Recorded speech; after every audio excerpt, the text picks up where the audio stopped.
Recién casada, mi suegra me regañó por no servirle carne a mi cuñada. Yo, con total naturalidad, tiré la bandeja entera de carne al cubo de la basura. ¿Acaso una persona adulta no puede servirse la comida por sí misma? Bienvenidos, queridos espectadores de Secretos de Pareja. En su primer día como nuera, una joven arrojó sin miramientos una bandeja de comida a la basura ante el asombro de toda su familia política. ¿Qué llevó a esta dócil muchacha a estallar de ira? ¿Y qué terrible conspiración se ocultaba tras aquella ruinosa comida con el fin de arrebatarle todo su patrimonio? Les invitamos a seguir el desarrollo de esta historia a continuación. Héctor y yo acabábamos de formalizar nuestro matrimonio en el registro civil en una clara mañana de otoño. Se suponía que este debía ser el momento más feliz en la vida de una mujer, el inicio oficial de un nuevo capítulo. Llevábamos casi 2 años de relación, un amor lo suficientemente maduro como para decidir compartir el mismo techo.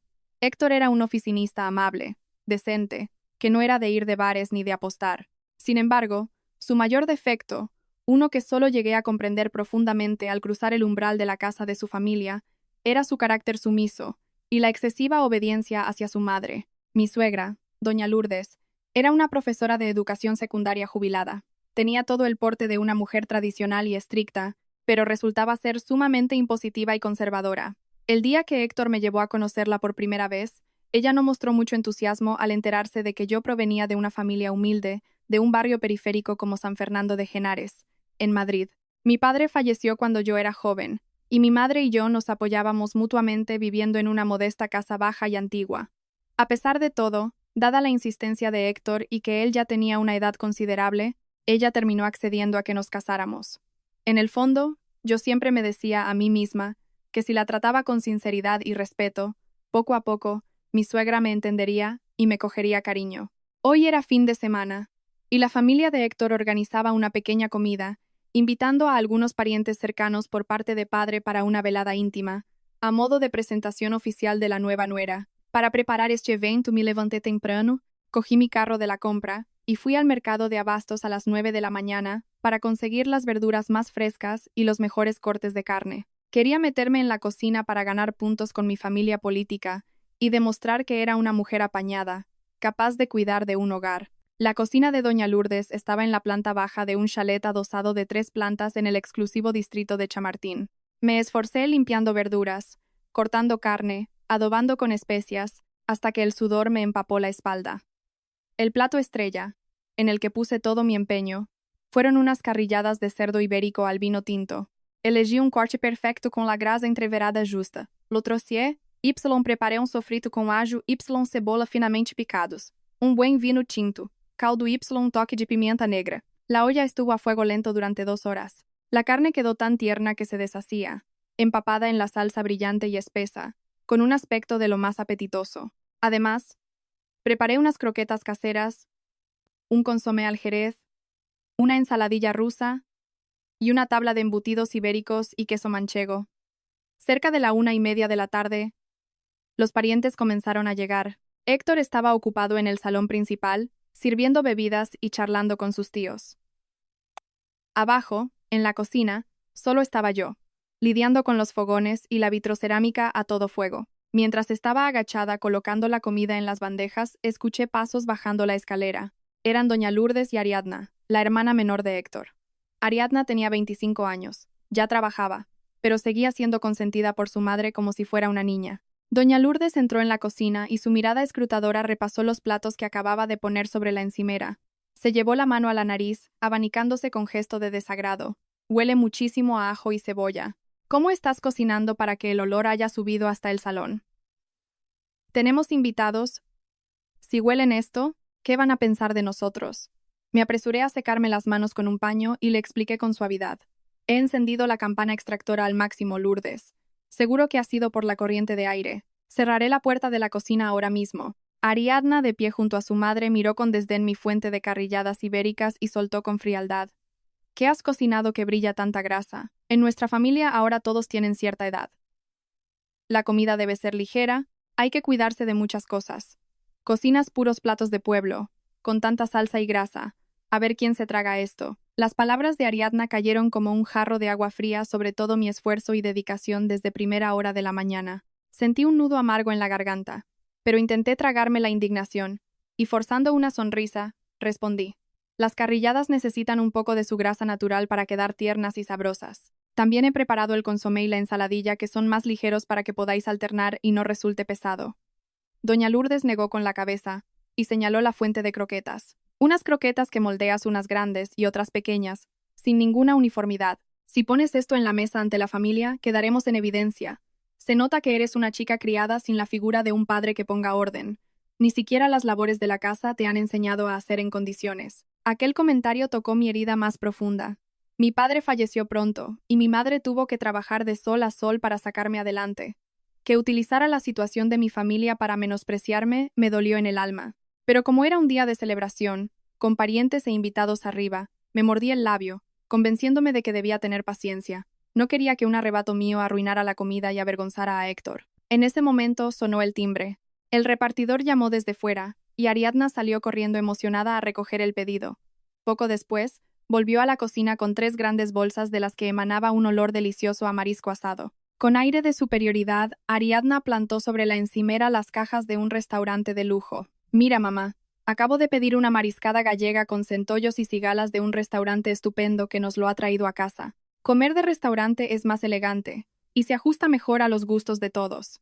Ya estamos hartos de tanta carne pesada. Dicho esto, Ariadna empujó sin ningún reparo mi fuente de carrilladas y la sopera del consomé hacia el borde de la mesa, dejándolas arrinconadas para hacer hueco en el centro a las carísimas cajas que acababa de comprar. Doña Lourdes miró a su hija con los ojos llenos de orgullo, deshaciéndose en halagos por lo considerada y detallista que era. Yo me quedé paralizada, viendo cómo la comida a la que le había dedicado horas de esfuerzo era tratada como si fueran sobras, sintiendo una amargura extrema. Héctor bajó casualmente a la cocina a por hielo. Al ver la escena, solo me dedicó una mirada de apuro y dio media vuelta rápidamente para subir al salón, sin pronunciar ni una sola palabra para defender a su mujer. A las 3 de la tarde, se dispusieron 2 grandes zonas en el comedor. En un extremo estaban los hombres, los tíos y Héctor tomando unas copas de vino. En el otro extremo, nos sentamos las mujeres, mi suegra, las tías por parte de padre, Ariadna y yo. Al principio, el ambiente de la comida era bastante animado. Todos se servían, charlaban, y nos preguntaban a Héctor y a mí sobre nuestros trabajos. Yo me esforcé por mantener una actitud afable, respondiendo con educación a cada uno. Doña Lourdes no paraba de poner las mejores cigalas y mariscos en el plato de Ariadna, elogiando sin cesar su buen paladar y su acierto al elegir el restaurante. Mientras tanto, mis carrilladas y los demás platos estaban relegados a un extremo, casi intactos. De vez en cuando, si alguien intentaba servirse de ellos, mi suegra intervenía sutilmente. Probad mejor este marisco, que está fresquísimo. Esos otros platos tienen demasiada grasa, caen muy pesados al estómago, y a nuestra edad, tenemos que vigilar el colesterol. Yo me llevaba la comida a la boca en silencio, sintiendo el sabor insípido de mi primera comida familiar en mi papel de nuera. De repente, Ariadna soltó los cubiertos de golpe sobre la mesa, provocando un ruido seco que hizo que todos los presentes dejaran de hablar y miraran hacia nosotras. El plato de Ariadna estaba casi vacío. Miró a su madre haciendo un puchero. Mamá, quiero más marisco, pero la bandeja me pilla muy lejos y me da pereza levantarme. Doña Lourdes se giró inmediatamente hacia mí, con una mirada afilada como una cuchilla. Elevó su tono de voz, frío y cortante, lo suficiente como para que cada persona en el salón escuchara cada palabra. Celia, ¿estás ahí sentada y no tienes ojos en la cara? Viendo que tu cuñada quiere más, ¿no eres capaz de levantarte, coger la bandeja y servirle? Acabas de entrar en esta familia como nuera, y ya demuestras ser una holgazana que solo sabe mirar su propio plato. Eres una palurda sin educación, no conoces los modales. ¿Acaso tu madre no te enseñó en tu casa el deber de una cuñada de cuidar a los menores de la familia? El salón se sumió en un silencio sepulcral. Las risas se desvanecieron. Las tías me miraron boquiabiertas y luego miraron a doña Lourdes. En el otro extremo, Héctor también dejó de comer. Su rostro mostraba una evidente incomodidad, pero permaneció inmóvil como una estatua, evitando mi mirada. Cada palabra de doña Lourdes fue como un mazazo directo a mi dignidad. Podía criticar que mi comida no era buena, podía reprocharme mi falta de soltura, pero no tenía ningún derecho a insultar a mi madre, a la persona que me dio la vida. Mi madre había trabajado duramente toda su vida. Era una mujer humilde, trabajadora y honesta. Me enseñó los valores de la vida, a respetar a los mayores, pero no me enseñó a ser cobarde, a soportar sumisamente el pisoteo irracional de los demás. Mi paciencia desde la mañana había llegado a su límite absoluto. La gota que colmó el vaso hizo que la rabia fuera irrefrenable. Dejé lentamente mis cubiertos sobre la mesa. Respiré hondo, intentando que mi voz no temblara por la furia. Me puse en pie de un salto. Alargué el brazo y cogí la bandeja de carrilladas que tanto esfuerzo me había costado preparar. Esa bandeja que desde el principio había sido despreciada y apartada. Ante los ojos desorbitados de toda mi familia política, caminé con total tranquilidad hacia la esquina donde estaba el cubo de basura verde. Incliné la fuente y todos los jugosos trozos de cerdo ibérico con su brillante salsa cayeron directamente a la basura. El sonido de la comida cayendo resonó nítido en medio del silencio absoluto. Doña Lourdes abrió los ojos de par en par, con el rostro pálido por la conmoción. Ariadna se quedó con la boca abierta, señalándome con el dedo, queriendo gritar pero sin poder articular palabra. Yo me giré serenamente, cogí una servilleta para limpiarme unas gotas de salsa que me habían salpicado en los dedos, y mirando fijamente a los ojos de doña Lourdes, hablé con voz clara y rotunda. Lourdes, y toda la familia aquí presente. He entrado en esta familia como nuera, como esposa de Héctor. No me he vendido como criada. Ariadna tiene 25 años. Tiene todas sus extremidades perfectas y un desarrollo mental normal. Creo que si un adulto tiene dos manos perfectas y le da pereza servirse de una bandeja, esperando que los demás actúen como sus camareros personales, eso sí que es no tener modales. Hice una pausa y dirigí mi mirada hacia Ariadna. Y si desprecias la comida que yo cocino porque dices que es de pueblo o grasienta, a partir de ahora usa tu dinero para comprar comida de restaurante y cómetela. Yo no tengo ninguna obligación de ser la esclava de tu estómago. Doña Lourdes dio un fuerte manotazo en la mesa y se levantó de golpe, con el rostro enrojecido por la furia. Me señaló directamente a la cara, con la voz quebrada por la ira. ¿Cómo te atreves? Eres una rebelde. Estás alborotando esta casa. Estaba ciega al aceptar que una mujer sinvergüenza como tú entrara como nuera. Lárgate. Fuera de mi casa ahora mismo. Esbocé una leve sonrisa, amarga pero llena de orgullo. No derramé ni una sola lágrima, porque sabía que no había hecho nada malo por lo que llorar. Hice una leve inclinación de cabeza hacia los mayores de la zona de los hombres. Siento mucho haber estropeado la comida de hoy. Con su permiso, me retiro. Dicho esto, di media vuelta y caminé hacia la escalera. Sabía que mi acción acababa de cortar por completo el frágil vínculo entre la familia de mi marido y yo, pero no me arrepentía. Un matrimonio que comienza con desprecio y humillación no tiene futuro. Si cedía hoy, el resto de mi vida solo sería un fantasma sin alma en esta casa. Subí lentamente al primer piso, donde estaba la habitación de matrimonio que Héctor y yo habíamos decorado con nuestras propias manos hace unos días. La habitación, con la colcha rosa pálido y el jarrón con rosas rojas frescas en el tocador, todo parecía una burla. Saqué mi pequeña maleta del fondo del armario, abrí tranquilamente los cajones y guardé algunas mudas, ropa interior, artículos de aseo y mis documentos de identidad. Una vez listo, me colgué el bolso al hombro, agarré el tirador de la maleta y salí por la puerta. En ese preciso instante, Héctor subió corriendo desde la planta baja, jadeando. Estaba empapado en sudor y no le quedaba ni una gota de sangre en el rostro. Rápidamente agarró el asa de mi maleta, con voz aterrada. «Celia, ¿qué estás haciendo? ¿A dónde vas? Suelta la maleta. Abajo está todo el mundo alterado. A mamá le ha dado un ataque y ha tenido que tomarse la pastilla de la tensión. Baja y pídele perdón a mamá para calmar las cosas, por favor». Me detuve y miré fijamente el rostro del hombre al que le había entregado mi vida apenas unos días antes. Mi pecho subía y bajaba por la inmensa decepción que me invadía. Hace un momento, abajo, cuando tu madre me insultó a mí y a mi familia, ¿dónde estabas tú? Estabas sentado a un par de metros, mirando hacia otro lado, con las manos apretadas y la boca cerrada. Tu silencio en ese momento fue un cuchillo afilado clavándose en mi corazón. Dolió 1000 veces más que los insultos de tu madre. Le di un fuerte tirón a la maleta para soltarme de su agarre, con un tono frío y decidido. ¿Ves cómo tu madre y tu hermana me humillan frente a toda la familia, y tú sigues comiendo con la cabeza gacha? Eres mi marido, el hombre en el que confiaba para apoyarme. Y cuando pisotean a tu esposa, eliges mirar hacia otro lado. Y ahora subes a decirme que baje a pedir perdón. ¿Perdón por qué? ¿Por no actuar como la sirvienta personal de tu hermana? Héctor se rascó la cabeza, con la mirada evasiva, mostrando una clara debilidad. Sé que mamá se pasó de la raya, pero ya sabes lo temperamental que es. Tú eres la joven, la nuera. Cede un poco. ¿Qué más da aguantar una frase? Pero tú vas y tiras toda la bandeja de carne a la basura delante de los mayores. Al hacer eso, ¿cómo va a dar la cara mamá ante los familiares? Venga, te lo ruego, cede un poco por mí. Al escuchar las excusas de Héctor, Me pareció ridículo. Resulta que, a sus ojos, el honor de su madre y la imagen de su familia eran más importantes que la dignidad de su recién casada esposa. La tolerancia que él me exigía no era el respeto hacia los mayores, sino la sumisión incondicional de un inferior ante un superior. Escúchame bien, Héctor. Me casé contigo por amor. Respeto a tu familia, pero eso no significa que le dé derecho a nadie a pisotear mi dignidad y la de mi familia. Si lo que necesitas es una esposa dócil que agache la cabeza cuando la insultan, que sirva a tu hermana hasta en lo más mínimo, te has equivocado de persona. Pasé por su lado y bajé rápidamente las escaleras con mi maleta.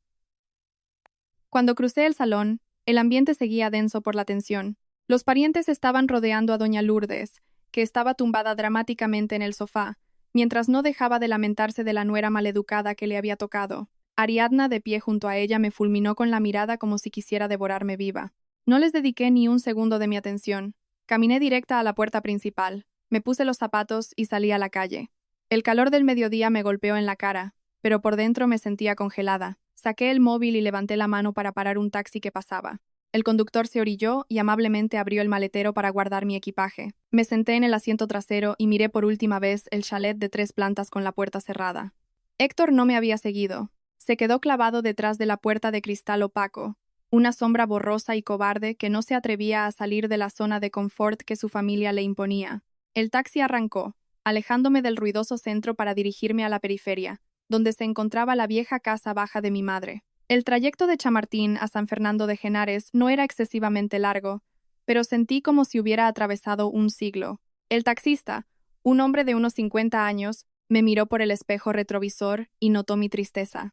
¿Recién peleada con el marido, muchacha?, dijo con voz grave pero cálida. Bueno, en todas las casas cuecen habas, y las peleas de recién casados son normales. Vete a casa de tus padres a descansar unos días para que se enfríe la cabeza y todo volverá a su cauce. Sonreí levemente, a modo de agradecimiento. El taxista tenía razón.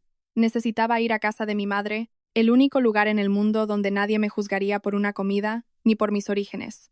Apoyé la cabeza en la ventanilla, mirando el incesante ir y venir de la gente en la calle. Solo entonces las lágrimas brotaron en silencio, resbalando por mis mejillas. No lloraba de lástima por mí misma, sino de pena por un amor mal depositado, por mi propia ingenuidad al pensar que los sentimientos sinceros podrían cambiar a personas cargadas de prejuicios y egoísmo. Cuando el taxi se detuvo en la callejuela que también conocía, bajé con mi maleta. El suave aroma a jazmín del patio del vecino flotaba en el aire, trayéndome una inmensa paz. Empujé la oxidada puerta de hierro y entré en el patio. Mi madre estaba sentada limpiando unas judías verdes junto a la puerta. Al verme llegar con la maleta a pleno sol del mediodía, se asustó tanto que dejó caer las verduras al suelo. Celia, ¿por qué vienes a esta hora? ¿Qué ha pasado, hija? Al ver la mirada ansiosa de mi madre, con las arrugas que el cansancio había grabado alrededor de sus ojos, no pude contenerme y corrí a abrazarla, rompiendo a llorar desconsoladamente como una niña pequeña. Mi madre pasó sus manos, ásperas y llenas de callos, por mi espalda, dándome suaves palmaditas. Su voz temblaba, pero era firme. Aquí está tu madre, no pasa nada. Cuéntame qué ha pasado, con calma. En nuestra casa seremos humildes, pero nadie tiene derecho a abusar de mi niña. Llora, desahógate, mañana será otro día. Apoyé la cabeza en su hombro y lloré hasta quedarme a gusto. Toda la indignación y la humillación contenidas desde la mañana por fin encontraron salida. Aquella vieja casa de tejado de arcilla en San Fernando de Henares parecía abrazar con calidez a su pequeña hija recién herida. Mi madre no me presionó con preguntas. En silencio, escurrió una toalla húmeda y caliente para limpiarme las lágrimas del rostro, me guió amablemente hacia el interior de la casa y me puso entre las manos una taza de manzanilla aún humeante.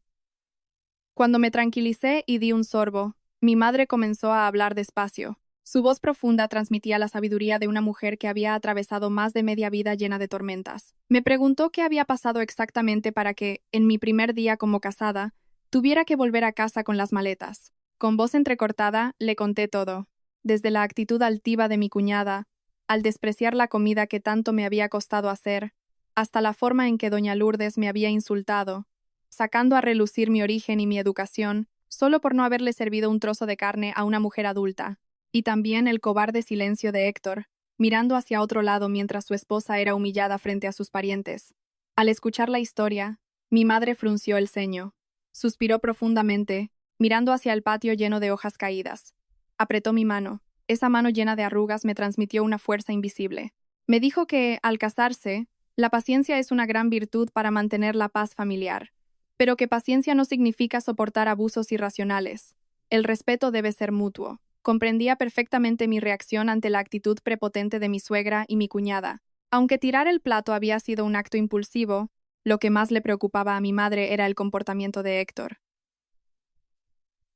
Un hombre que no se atreve a dar la cara por su esposa ante los insultos difícilmente sería un pilar sólido para el resto de mi vida. Las palabras de mi madre me abrieron los ojos. De repente, recordé el último consejo de mi difunto padre, años atrás. Antes de fallecer, me llamó a su lecho de muerte y me entregó la escritura de propiedad de esta misma casa, asegurándose de que estuviera a mi nombre.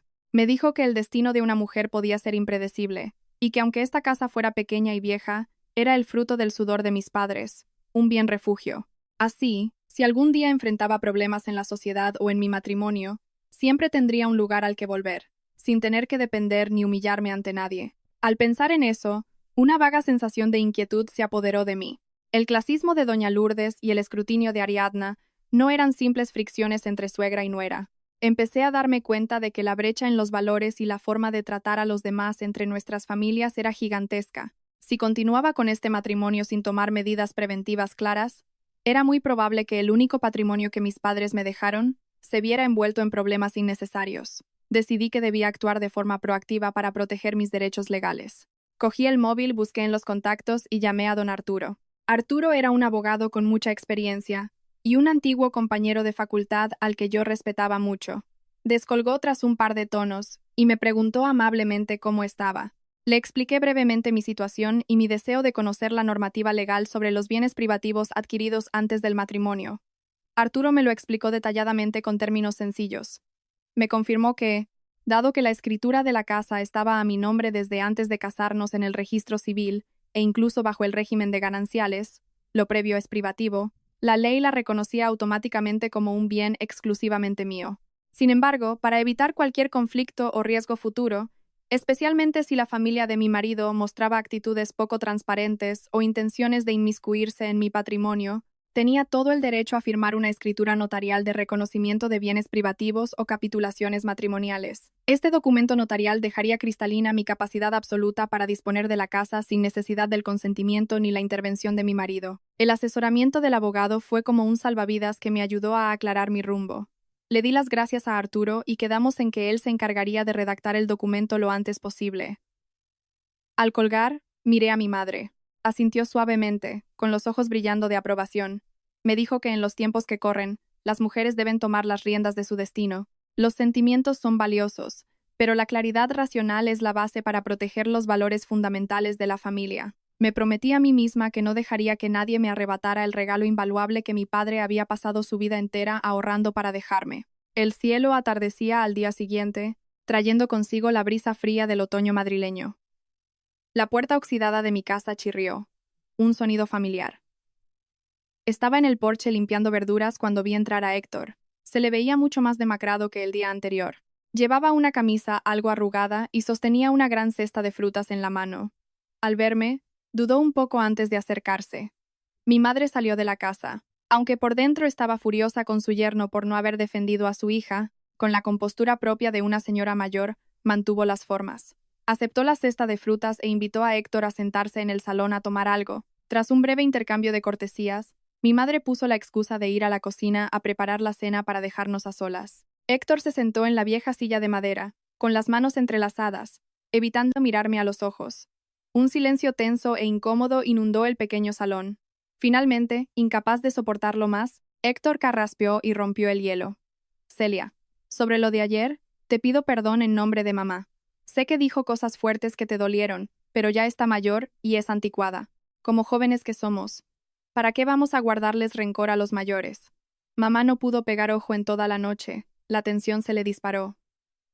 Ariadna y yo tuvimos que quedarnos en vela atendiéndola. Recoge tus cosas y vuelve a casa. Lo que pase entre nosotros, lo arreglamos de puertas para adentro, no dejemos que los vecinos hablen a nuestras espaldas. Las palabras de Héctor me entraron por un oído y me salieron por el otro. Sonaban a un discurso ensayado. Siempre la misma excusa. Está mayor. Siempre el mismo ruego. Aguanta por la imagen de la familia. Me senté erguida, mirándolo fijamente con determinación. Héctor, haberme ido de la casa no fue una rabieta inmadura que se solucione viniendo a decirme dos palabras bonitas. Necesito respeto. Tu madre podrá ser mayor, podrá tener ideas diferentes, pero eso no le otorga el derecho de pisotear mi dignidad y la de mi familia. Y tú, como mi marido, has fracasado rotundamente a la hora de marcar límites y defender a tu mujer. Héctor suspiró levemente y se pasó la mano por la cara con cansancio. Intentó justificarse diciendo que en ese momento había muchos parientes y no quería dejar en evidencia a su madre, por lo que eligió callar. Prometió que a partir de ahora estaría más atento e iría concienciando a su madre poco a poco. Al escuchar aquellas promesas vacías, me di cuenta de que Héctor no comprendía la raíz del problema. La cobardía estaba grabada en su forma de ser, haciéndole buscar siempre parches en lugar de resolver los conflictos de fondo. Para poner a prueba a este hombre, y al mismo tiempo ejecutar mi plan de autoprotección, respiré hondo, y declaré con firmeza: puedo volver, pero con una condición. Esta casa es una herencia de mis padres de antes de casarnos. Pronto le pediré a mi abogado que redacte una escritura notarial reconociendo que es un bien privativo mío. Quiero que tú también firmes ese documento ante notario para dejar completamente claro que esta casa me pertenece, y que tengo pleno poder de decisión sobre ella, sin que afecte a los bienes del matrimonio. Nada más terminar la frase, el semblante de Héctor cambió radicalmente. Su cansancio dio paso a la estupefacción y rápidamente a la indignación. Se levantó de un salto, dio un paso atrás y me miró como si fuera una desconocida. ¿Qué estás diciendo? ¿Escritura notarial de bienes privativos? Celia, ¿qué estás calculando? Acabamos de casarnos. La tinta del libro de familia ni se ha secado y ya estás levantando muros y desconfiando de mí. Resulta que desde el principio siempre has estado a la defensiva con nuestra familia. Lo que estás haciendo es un insulto a nuestro matrimonio y a mi orgullo. Me quedé sentada, imperturbable ante la violenta reacción de Héctor. Entendía la mentalidad de los hombres machistas y tradicionales. Siempre quieren controlarlo todo, y ven la separación económica como una ofensa, pero no iba a dar un paso atrás. No confundas las cosas. Que yo proteja el patrimonio que me dejaron mis padres no contradice nuestro amor. Si de verdad me quisieras y me respetaras, lo entenderías. Esta casa es el tesoro invaluable de mi familia, nadie tiene derecho a arrebatármelo ni a entrometerse. Un matrimonio duradero debe basarse en la transparencia y el respeto mutuo, no en la ambigüedad para aprovecharse del otro. Héctor negó con la cabeza enérgicamente, con la cara roja de ira. Soltó una frase gélida, diciendo que jamás firmaría ese papel, porque no quería vivir con una mujer que solo pensaba en proteger su propio bolsillo. Dicho esto, dio media vuelta y salió apresuradamente de la casa, sin siquiera despedirse de mi madre. El ruido del motor de su coche rugió antes de perderse en la noche, dejándome sola en el salón. La tensa conversación terminó abriendo una brecha aún mayor. Pero no me inmuté, porque sabía que había elegido el camino correcto para protegerme. Desde aquella tensa noche, Héctor desapareció por completo. No llamó, no envió mensajes, parecía querer usar su frío silencio para obligarme a ceder. Tampoco me precipité en contactarlo. Durante el día iba a mi trabajo con normalidad, y por la tarde volvía a casa para ayudar a mi madre a limpiar y cuidar del pequeño huerto. Sorprendentemente, la vida sin el esposo con el que me acababa de casar resultaba inusualmente pacífica. Al tercer día, mientras estaba arreglando las flores junto a la fotografía de mi difunto padre, el móvil empezó a sonar insistentemente sobre la mesa de madera. Al mirar la pantalla me quedé paralizada al ver el nombre de Ariadna parpadeando. Mis alarmas internas se encendieron. Ariadna y yo no nos soportábamos, sumado al feroz enfrentamiento del otro día. Que ella me llamara por iniciativa propia no presagiaba nada normal. Dudé unos segundos y deslicé el dedo para contestar. Desde el otro lado, la voz de Ariadna sonó tan dulce y efusiva que me puso la piel de gallina. ¿Qué haces? ¿Estás cansada del trabajo? Fruncí el ceño y respondí secamente. Estoy limpiando un poco la casa. ¿Pasa algo? Ariadna rió con falsedad, y su tono pasó a uno de mimo y preocupación artificial. Ay, Celia, mamá lleva días enferma, en la cama, preguntando por ti. Dice que ese día se dejó llevar por la ira, y habló de más. Ahora está muy arrepentida. Esta noche organiza tus cosas y vente a casa a cenar en familia, ¿vale? He ido a comprar todos los mariscos que te gustan. Héctor también tiene muchas ganas de verte. Si no vienes, mamá se pondrá triste y puede que empeore. Sería una pena. Las palabras de Ariadna resbalaban como aceite. Su actitud había dado un giro de 180 grados en comparación con su aire arrogante de hace unos días. Esta amabilidad repentina era como la cobertura de azúcar de una pastilla envenenada. La intuición femenina me decía que detrás de esa dulce invitación se escondía una agenda oculta. Sin embargo, también quería aprovechar la oportunidad para sondear cuál era la verdadera actitud de mi familia política. Respiré hondo y acepté con calma. De acuerdo.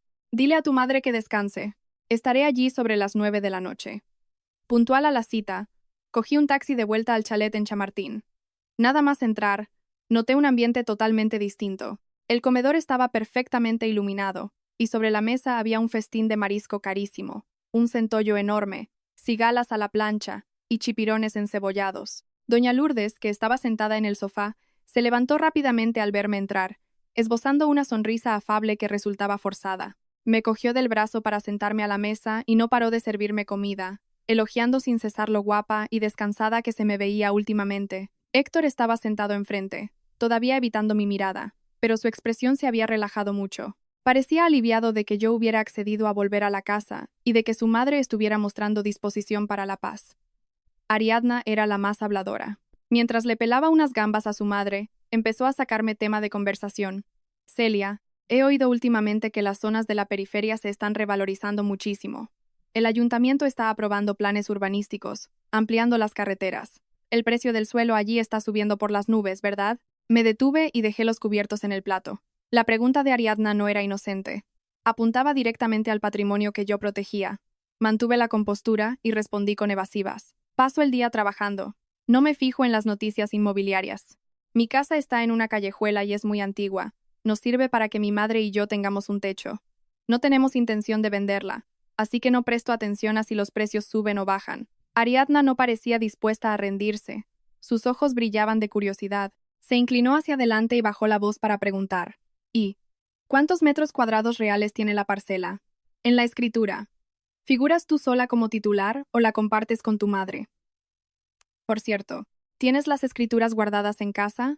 Cuidado con que cojan humedad o se estropeen, que luego pedir un duplicado en el registro de la propiedad es un lío tremendo. Cada pregunta de Ariadna era como una aguja clavándose en mi red de sospechas. ¿Por qué una cuñada, que siempre había despreciado mi origen humilde, se interesaba de repente por los metros cuadrados, la escritura y el estado legal de mi vieja casa, que ella consideraba una ruina? Observé discretamente. Doña Lourdes había dejado de masticar, prestando suma atención a mi respuesta. Héctor seguía comiendo ajeno a todo, sin darse cuenta de las intenciones detrás de la batería de preguntas de su hermana. Esbocé una sonrisa fría pero defensiva. Como es herencia de mis padres, el tamaño es el justo y necesario. Todos los documentos legales los guarda mi madre a buen recaudo en la caja fuerte, así que no tienes por qué preocuparte. Hice hincapié en el detalle de la caja fuerte para frenar la curiosidad de Ariadna. Efectivamente, al escuchar caja fuerte, una chispa de decepción cruzó la mirada de Ariadna. Doña Lourdes rápidamente se metió un trozo de chipirón en la boca y cambió de tema, hablando del tiempo para disipar la atmósfera que de pronto se había vuelto asfixiante. La cena continuó llena de hipocresía. Cuanto más tiempo pasaba en esa casa, más sentía que se estaba tejiendo una red oscura destinada a atraparme a mí y al único bien de mi familia.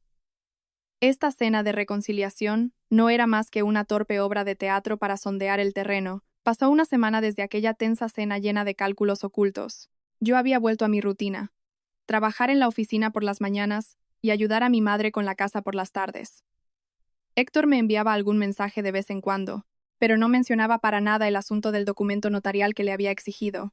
Yo tampoco insistía. En el fondo, sabía que la grieta entre nosotros era demasiado grande como para sellarla con un par de palabras amables. El miércoles por la mañana, mientras tecleaba absorta el informe mensual en mi ordenador, sonó el móvil. Era un número fijo desconocido. Descolgué y una voz masculina, grave y profesional, se identificó como un funcionario del Departamento de Urbanismo de la Junta Municipal de San Fernando de Henares. Buenos días, doña Celia. Le llamo del ayuntamiento.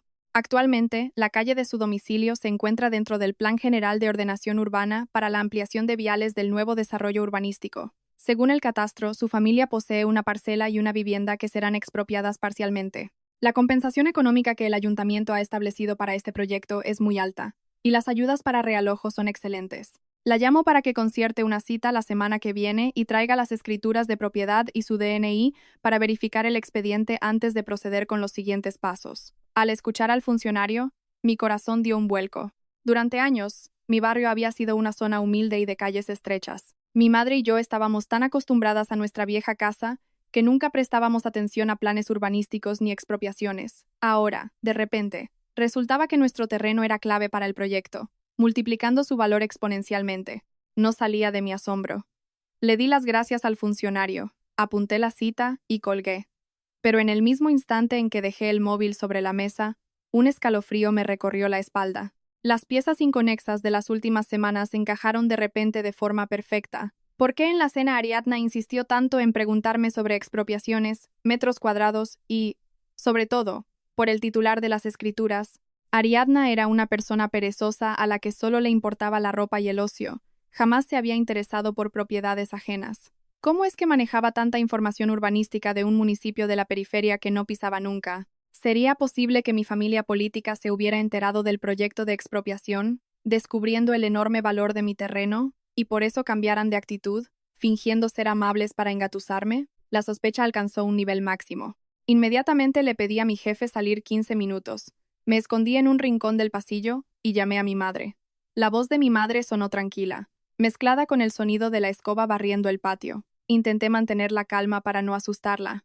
Mamá, me acaba de llamar un funcionario del ayuntamiento diciendo que van a expropiar la zona de la casa para ampliar la calle y que pagan muy bien. Por favor, ve ahora mismo a comprobar la caja fuerte y asegúrate de que las escrituras que dejó papá siguen ahí a salvo. Fíjate si la caja tiene marcas de haber sido forzada o si alguien la ha tocado. Hubo un silencio al otro lado, seguido del sonido de los pasos apresurados de mi madre entrando en la casa. Unos 5 minutos después, mi madre volvió al teléfono, suspirando aliviada. Las escrituras siguen intactas dentro de la funda de plástico, hija. La caja fuerte no tiene ningún rasguño y la cerradura está bien. El día antes de que te casaras, cambié la contraseña y solo la sabemos tú y yo. No te preocupes. Aunque mi madre confirmó que la escritura física estaba a salvo, mi inquietud no desapareció. Recordé los reportajes de la televisión sobre estafas inmobiliarias sofisticadas. A veces los delincuentes no necesitan robar las escrituras originales. Les basta con robar los datos personales para falsificar documentos. Mi mente empezó a atar cabos. Para iniciar el expediente matrimonial en el registro civil, le había entregado a Héctor una carpeta con copias compulsadas de mi DNI y el libro de familia. Héctor era muy descuidado y solía dejar sus documentos tirados por el escritorio de su casa. Si doña Lourdes o Ariadna tenían malas intenciones, hacerse con una copia de mi DNI habría sido pan comido. La intuición me gritaba que se había fraguado un plan siniestro y que el único patrimonio de mi familia estaba en peligro. No podía quedarme de brazos cruzados ni un segundo más. Decidí que al día siguiente pediría la mañana libre para investigar a fondo. Tenía que defender el sudor y las lágrimas de mis padres. No podía dejar que mi ingenuidad nos dejara en la calle. A la mañana siguiente, me levanté muy temprano, me vestí y cogí mi DNI original, pidiéndole también a mi madre que me diera las escrituras. El cielo otoñal de Madrid estaba encapotado. Nubes grises presagiaban lluvia, al igual que mi pesado estado de ánimo. Fui directamente al registro de la propiedad correspondiente. Cuando llegué, las oficinas ya estaban llenas de gente haciendo trámites. Cogí número y esperé casi una hora. Me acerqué a la ventanilla 3 y me atendió una funcionaria de mi edad, con gafas y actitud muy profesional. Deslicé mis escrituras y mi DNI por debajo de la mampara y le expuse el caso. Buenos días. Soy la titular de la finca que figura en esta escritura. He oído que mi zona va a ser expropiada. Me gustaría solicitar una nota simple para comprobar el estado legal de la finca, para asegurarme de que no hay embargos ni cargas o alguna transacción irregular que yo desconozca. ¿Podría verificarlo en el sistema? La funcionaria asintió, tomó mis papeles y tecleó ágilmente el número de finca y mi DNI. La luz de la pantalla reflejaba palidez en su rostro. Pasaron unos segundos y de repente sus manos se detuvieron. Frunció el ceño, me miró y sus ojos mostraron una mezcla de lástima y sorpresa. Celia, ¿está usted completamente segura de que no ha realizado ninguna operación relacionada con esta finca últimamente? Di un respingo y me apresuré a contestar, con la voz empezando a temblar por el mal presentimiento. Estoy segurísima. Estas escrituras siempre han estado en nuestra caja fuerte. Nunca he firmado ninguna venta ni he hipotecado la casa a nadie. ¿Qué le pasa a mi terreno?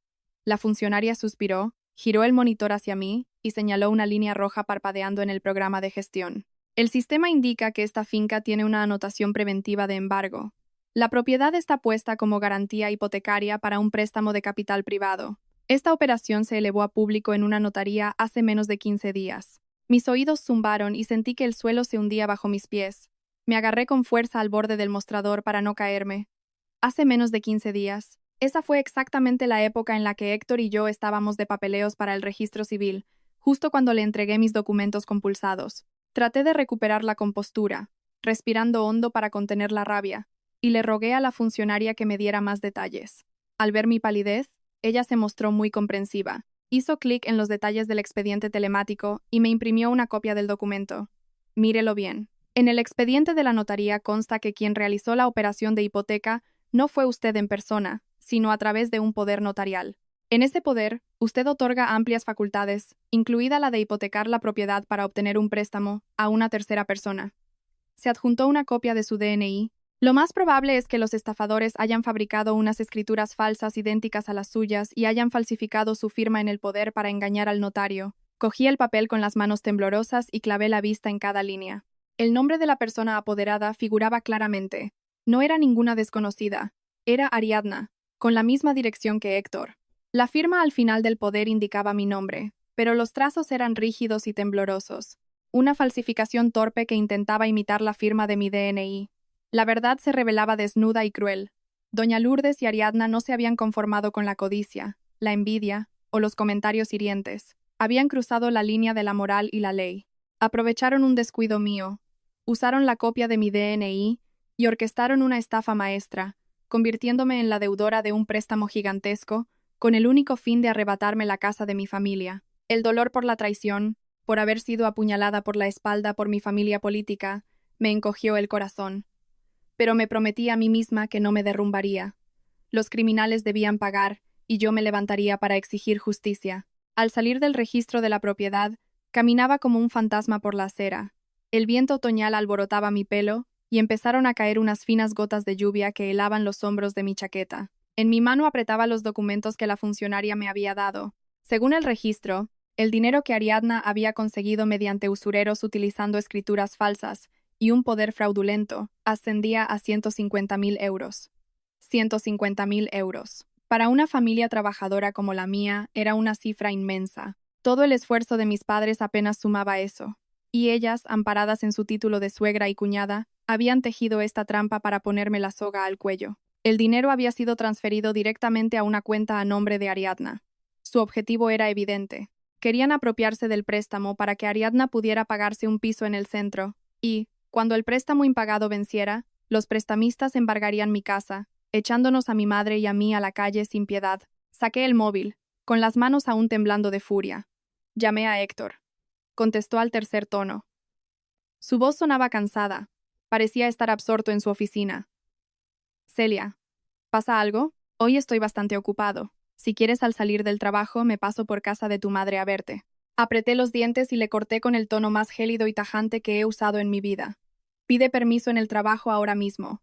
En 15 minutos te quiero en la cafetería de la esquina frente a tu oficina. Tengo un asunto de vida o muerte que tratar contigo. Si no vienes, la próxima vez que nos veamos será en el juzgado o en la comisaría.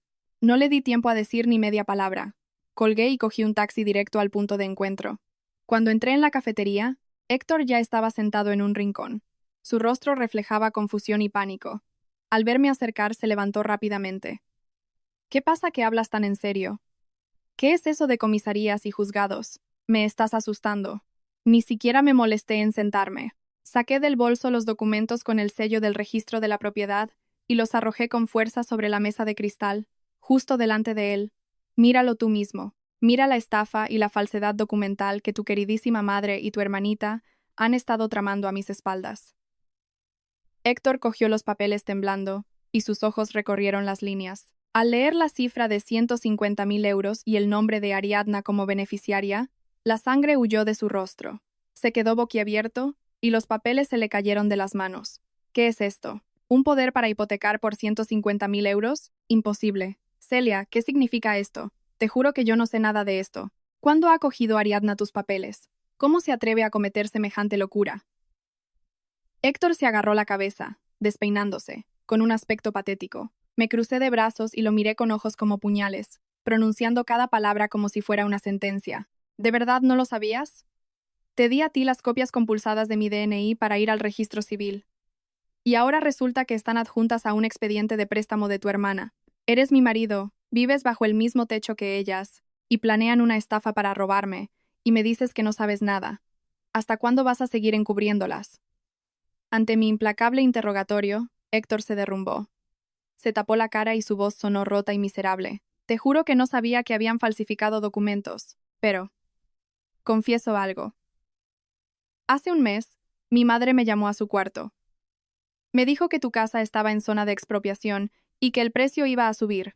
Me presionó para que te convenciera de vender la casa y le diéramos el dinero para comprarle a Ariadna un piso céntrico. Decía que, con los altísimos precios de la vivienda en Madrid, Ariadna nunca podría independizarse sin ayuda, y que el resto del dinero lo usaríamos nosotros para reformas. Héctor levantó la vista, con los ojos llorosos.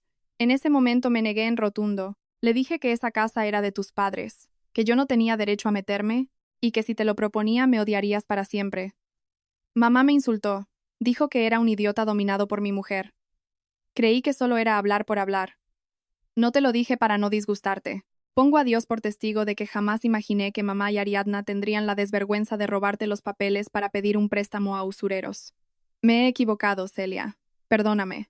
Escuchar su confesión solo me produjo una inmensa tristeza, lástima por mí misma por haber elegido a un hombre tan débil. Su silencio, su forma de encubrir bajo la excusa de no querer disgustar a su esposa, en realidad fue la complicidad que permitió que el mal echara raíces en su propia casa. Si hubiera tenido el valor de contarme las intenciones de su madre desde el principio, habría estado alerta y las cosas no habrían llegado a este extremo. Lo miré fijamente y hablé con firmeza. No te equivocaste por hacerlo tú. Te equivocaste por ser un cobarde y convertirte en su cómplice con tu silencio. Ahora tu madre y tu hermana han cometido un delito penal, falsedad documental y estafa. Voy a ir a la policía. Prepárate para enfrentarte a la realidad. No le di a Héctor ninguna oportunidad de dar más explicaciones ni lamentos. Su arrepentimiento tardío no solucionaba el hecho de que la casa de mi madre y mía estaba al borde del embargo. Me puse de pie de golpe y le agarré la muñeca con tanta fuerza que hasta me dolieron los nudillos. Lo arrastré fuera de la cafetería y paré un taxi. Mi objetivo era claro. Tenía que llevar a este hombre débil al chalet de Chamartín para que se enfrentara cara a cara a las mujeres que decían ser mi familia mientras planeaban destruirme. El taxi se detuvo en la puerta de Doña Lourdes. Héctor me miraba aterrorizado, resistiéndose a avanzar. Empujé la puerta y caminé decidida hacia el salón. En ese momento, Doña Lourdes estaba tumbada cómodamente en el sofá viendo la tele, con un plato de fruta cortada en la mano. Ariadna estaba sentada en el sillón de al lado, trasteando con el móvil y riéndose. El contraste entre su relajada actitud y el fuego que ardía en mi pecho era abismal. Al vernos llegar de improviso en pleno horario laboral, Doña Lourdes se sorprendió. Se incorporó, dejó el plato en la mesa. Su mirada pasó del rostro pálido de su hijo a mi semblante cargado de furia. Su voz sonó con el clásico tono sarcástico. ¿Ha salido el sol por el oeste hoy? ¿A qué debemos el honor de ver a mi queridísima nuera a estas horas? En vez de estar en la oficina, ¿vienes aquí a montar un escándalo? No respondí a su sarcasmo. Arrojé con fuerza los expedientes del registro de la propiedad sobre la mesa de cristal. El golpe rompió el silencio del salón. Miré fijamente a Ariadna y levanté la voz. No vengo a montar un escándalo, vengo a reclamar lo que es justo. Ariadna, explícame de dónde ha salido este poder notarial a tu nombre para un crédito de 150.000 euros avalado con mi casa. Ariadna dio un salto. El móvil se le resbaló de las manos y cayó al cojín. Su rostro pasó del rosa al blanco tiza. Miró de reojo los papeles sobre la mesa y esquivó mi mirada. Empezó a negarlo todo, alzando la voz para intentar disimular su pánico. ¿De qué hablas? No entiendo nada de lo que dices. ¿Qué poder? ¿Qué 150.000 euros? No inventes cosas para acusar a gente inocente. Seguro que han sido ciberdelincuentes. Me han hackeado la información y han falsificado mi nombre para hacer maldades. Hoy en día Internet está lleno de estafas. Vete a la policía a que los busquen a ellos. ¿Por qué me metes a mí? Al oír las burdas excusas de su hija, Doña Lourdes se aferró a ellas como a un salvavidas. Se levantó de un salto, interponiéndose entre Ariadna y yo, y empezó a gritarme. Me acusó de inventarme todo para manchar el honor de su hija y separar a la familia. Sacó a relucir todo lo que había sufrido criando a Héctor, y me tachó de ser una nuera venenosa y retorcida que, al ver que la familia política tenía dinero, inventaba mentiras para hundirles. Solté una carcajada amarga y desesperada. Ante la desvergüenza de estas dos mujeres, aparté el brazo de Doña Lourdes de un manotazo, levanté los documentos y se los puse en la cara a Ariadna, silabeando cada palabra. ¿Ciberdelincuentes? ¿Te crees que la policía es estúpida y se va a creer ese cuento infantil? En el expediente consta la firma del notario y su sello. Para formalizar esa escritura, la persona apoderada, o sea tú, tuvo que personarse con su DNI original y firmar en presencia del notario. Por no hablar de que adjuntaron una copia de mi DNI y una falsificación muy precisa de las escrituras de mi casa. ¿Qué ciberdelincuente se va a presentar en cuerpo y alma en la notaría a firmar por ti? Hice una pausa y miré a doña Lourdes. Lourdes, defienda a su hija todo lo que quiera. ¿Pero sabe cómo se llama lo que ha hecho? Es un delito de falsedad documental y un delito de estafa. Esos 150.000 euros ingresaron directamente en la cuenta bancaria personal de Ariadna. Las pruebas del banco y del registro son irrefutables. ¿Cree que con que ella lo niegue ya está solucionado? La cara de Ariadna se contorsionó de puro terror. La contundencia de las pruebas legales había derribado su última esperanza de salirse con la suya. Doña Lourdes también empezó a comprender la gravedad del asunto. Sus manos temblaban y sus ojos miraban vacíos los sellos rojos en los documentos. Un silencio sepulcral se adueñó de la sala, roto solo por la respiración agitada de las desenmascaradas. Apreté los papeles en mi mano y anuncié tajantemente que iba a llevar todas las pruebas a la comisaría para que la ley castigara a quienes habían conspirado para robar el patrimonio de mi familia. Esa declaración cayó como una bomba. Al escuchar la palabra comisaría, doña Lourdes perdió toda su arrogancia. Le fallaron las piernas y cayó al suelo sobre las baldosas. Se llevó las manos al pecho y rompió a llorar a gritos. Se giró hacia Héctor, agarrándole el bajo de la camisa, llorando a moco tendido y suplicando lastimosamente. Héctor, hijo mío, tienes que salvar a tu hermana. Ha sido una ingenua. Le habrán aconsejado mal para hacer esta locura. Te lo ruego, dile a Celia que retire lo dicho. Si va a la policía, tu hermana irá a la cárcel. Una chica soltera con antecedentes penales, se le arruinará la vida. Eres su hermano mayor, tienes que protegerla. Los gritos desconsolados de doña Lourdes junto con los sollozos de Ariadna crearon una escena caótica. Estaban utilizando los lazos de sangre para presionar a Héctor y convertirlo en el escudo de sus delitos. Héctor estaba petrificado. Su rostro reflejaba una lucha interna agónica. Por un lado, su propia madre y su hermana, su propia sangre. Por el otro, su legítima esposa, la justicia y una verdad incuestionable. Me miró de reojo, con una débil súplica en los ojos. Tartamudeó, intentando pedirme clemencia, que por el bien de la familia le diera una oportunidad a Ariadna. Pero antes de que pudiera pronunciar esas cobardes palabras, di un paso adelante, cortando cualquier vía de escape. Miré a lo más profundo del alma del hombre al que una vez consideré el pilar de mi vida y lancé un ultimátum. Héctor, escúchame bien. El amor a la familia nunca puede ser sinónimo de encubrir un delito. Si hoy no llego a descubrir esto, mañana los prestamistas habrían venido a embargar la casa y nos habrían echado a la calle. ¿Crees que tu madre y tu hermana habrían derramado una sola lágrima de pena por la vida de mi familia? Me pides que sea indulgente. Pero ¿quién es indulgente con el sudor y las lágrimas de mi padre fallecido? Respiré hondo, aguantando las lágrimas que amenazaban con salir. Ahora es el momento de que decidas. Opción 1. Te pones del lado de la justicia, me coges de la mano, salimos de esta casa, vamos a denunciar y proteges nuestra pequeña familia. Opción 2. Sigues siendo un cobarde y consientes la avaricia y los delitos de tu familia. Si eliges la segunda, terminamos aquí mismo. Iré yo sola a la policía y mañana tendrás la demanda de divorcio en tu mesa. Héctor tembló de pies a cabeza. Mis palabras fueron como cuchillos cortando la neblina de estupidez que había nublado su mente. Miró a su madre, que se retorcía llorando en el suelo, y a su hermana, encogida de miedo. Luego me miró a mí, su esposa, firme y dispuesta a defender su dignidad y sus bienes. En ese momento crucial para nuestro matrimonio, Héctor comprendió por fin la maldad que se escondía tras la excusa de la familia. Su tolerancia pasiva nunca había traído paz, solo había permitido que el mal creciera hasta acorralar a la mujer que amaba. Lentamente, Héctor soltó las manos de doña Lourdes que se aferraban a su camisa. Dio un paso atrás, con la voz ronca pero con una determinación que jamás había visto en él. Mamá, perdóname. Desde pequeño siempre te he obedecido, pero esta vez tú y Ariadna habéis cruzado el límite. Soy un hombre. No puedo quedarme mirando cómo pisotean a mi mujer y le roban de forma tan descarada. Ariadna ya es mayorcita. Si hace algo mal, tiene que responder ante la ley, no puedo encubrirla más. Dicho esto, Le dio la espalda a los gritos desesperados de doña Lourdes. Se acercó a mí y me agarró con fuerza la mano helada. Su calor me transmitió firmeza y sinceridad. Salimos juntos por la puerta, dejando atrás las conspiraciones y el egoísmo más absoluto. Fuera, las nubes negras comenzaban a disiparse, dejando paso a la pálida luz de la tarde. Pero para mí, era la luz de la esperanza de un nuevo comienzo donde la justicia prevalecía. El taxi nos llevó directos a la comisaría de la Policía Nacional.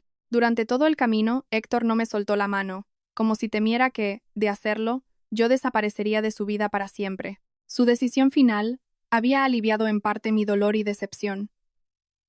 Sin embargo, el camino que quedaba era duro. Llevar esto a la justicia requería de una fortaleza absoluta. El vehículo se detuvo frente a la imponente comisaría. Héctor caminó a mi lado, protegiéndome. Entramos y un agente uniformado en el mostrador nos preguntó en qué podía ayudarnos.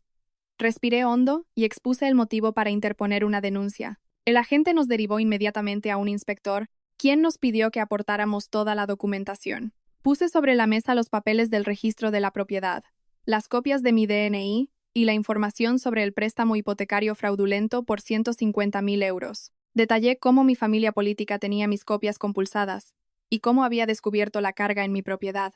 El inspector de policía tomó nota meticulosamente. Revisó la documentación y nos explicó el procedimiento. Por las pruebas que aportan, estamos ante un claro delito de falsedad en documento público y oficial, además de un delito de estafa. Utilizar identidades y documentos falsos para pedir préstamos hipotecarios es extremadamente grave. Abriremos diligencias inmediatamente y solicitaremos al juez el bloqueo cautelar de la finca para evitar que se ejecute la hipoteca o los prestamistas intenten un desahucio. Al oír bloqueo cautelar, la losa de toneladas que me oprimía el pecho desde la mañana se desvaneció. El patrimonio de mis padres estaba a salvo de las garras de la avaricia. A continuación, el inspector pidió los datos de contacto y domicilio de Ariadna. Héctor no dudó en dar todos los detalles. Sabía que la máxima colaboración era la única forma de aclarar los hechos rápidamente. Esa misma tarde, la policía emitió una citación urgente para Ariadna y una patrulla se dirigió al chalet de Chamartín para llevarla a prestar declaración. Terminados los trámites, Héctor y yo salimos de la comisaría cuando ya anochecía. Las farolas se encendieron, reflejándose en el asfalto mojado por la lluvia. Sentí un cansancio agotador, pero también una inmensa paz. Había protegido mi casa, pero sobre todo, había demostrado que ser de origen humilde no significa dejarse pisotear. Miré al hombre a mi lado y supe que nuestra vida iba a cambiar radicalmente. Esa misma noche, Ariadna fue interrogada en dependencias policiales. Bajo la presión de las pruebas irrefutables y el interrogatorio de los agentes, su fachada de niña rica y arrogante se desmoronó. En la sala de interrogatorios, confesó todo llorando. Confirmó que todo partió de la avaricia desmedida y las instigaciones de doña Lourdes. Al enterarse del plan urbanístico y la millonaria expropiación, intentaron convencernos de vender. Al no lograrlo, aprovecharon que Héctor dejaba sus cosas tiradas, robaron mi copia del DNI y contactaron con unos mafiosos para falsificar unas escrituras. Luego, contrataron a una mujer con un parecido físico asombroso conmigo, le dieron una falsificación perfecta de mi DNI con sus datos y acudieron a una notaría en otra provincia para conseguir el poder engañando al notario. Con ese documento, obtuvieron los 150.000 euros de unos prestamistas de capital privado para dar la entrada de un piso en el centro. La noticia de la confesión de Ariadna no tardó en llegar a oídos de la familia. El chalet en Chamartín se sumió en el caos absoluto.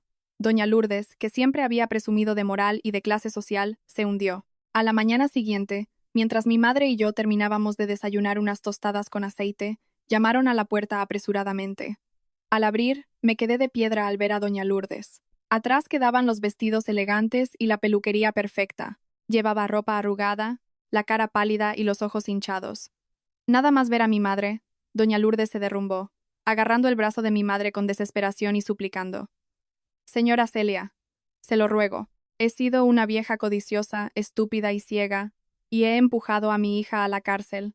Les pido clemencia, tengan piedad de mi edad y de la ingenuidad de mi hija. Retiren la denuncia, no dejen que tenga antecedentes. Pagaré esos 150.000 euros vendiendo todo lo que tengo. No dejaremos que afecte a su casa. Salven a mi familia.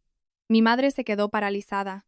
Como una trabajadora honrada de toda la vida, su corazón noble no soportaba ver a nadie en tal estado de humillación. Se apartó un poco y miró a doña Lourdes con tono severo pero compasivo. Contrólese, por favor. no haga esto. Pero la vida funciona así. Se recoge lo que se siembra.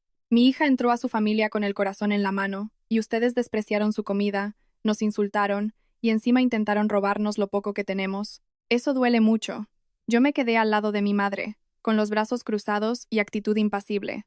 No sentía alegría por su desgracia, pero tampoco iba a permitir que la lástima nublara mi razón. Lourdes, váyase. Que llore aquí no soluciona nada. Lo que ha hecho Ariadna no es un pleito civil del que yo pueda retirar la demanda. Es un delito penal. El expediente está en los juzgados y es un proceso público. La ley no es un juego. Váyase a casa y asuma las consecuencias. Esa es la mejor forma de redimirse. Héctor entró por la puerta en ese momento. Venía de comprar el pan. Al ver a su madre llorando, sintió dolor. Pero no se apresuró a defenderla. Le agarró el brazo con firmeza. Mamá, vete. No presiones a Celia ni a mi suegra. Todo esto es culpa de tu codicia y de haber mimado a Ariadna. La ley dictará sentencia. Deja que Ariadna asuma la responsabilidad de sus actos. Solo así madurará. Doña Lourdes miró a su hijo con desesperación. Comprendió que todas las puertas se habían cerrado. Su autoridad implacable había desaparecido. Salió a trompicones del callejón, siendo solo una sombra solitaria y patética. Ese era el precio por usar la arrogancia para pisotear la dignidad ajena. 2 meses después, el proceso de instrucción concluyó. Gracias a la rápida actuación policial, la empresa de los usureros se vio obligada a anular el contrato hipotecario porque todo era fraudulento. El registro de la propiedad levantó el embargo. Una fría mañana de invierno, recogí mi expediente completamente limpio. Tener las escrituras sin cargas en mis manos fue un alivio inmenso. Tras la tormenta, comprendí el valor de la independencia y de luchar por los derechos de uno. Llegó el día del juicio en el juzgado de lo penal. Llovía suavemente en Madrid, un frío que calaba los huesos. La sala era imponente. Yo acudí como parte perjudicada. Héctor estaba a mi lado, apretando sus manos con ansiedad. Ariadna, en el banquillo de los acusados, no era ni la sombra de la chica pija de antes. Pálida, con ojeras, miraba al suelo. Confesó todo arrepentida. En los asientos del público, doña Lourdes lloraba en silencio, rota, dándose cuenta de que su clasismo había destruido el futuro de su hija favorita. El juez leyó la sentencia.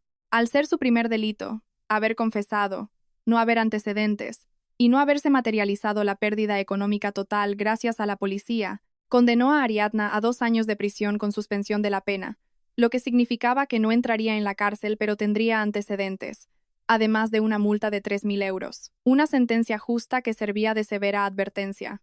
Ariadna tendría una segunda oportunidad, pero esa mancha la acompañaría para siempre. Terminó el juicio y la familia de Héctor salió en silencio. Doña Lourdes apartó la mirada al pasar junto a mí y desapareció entre la multitud.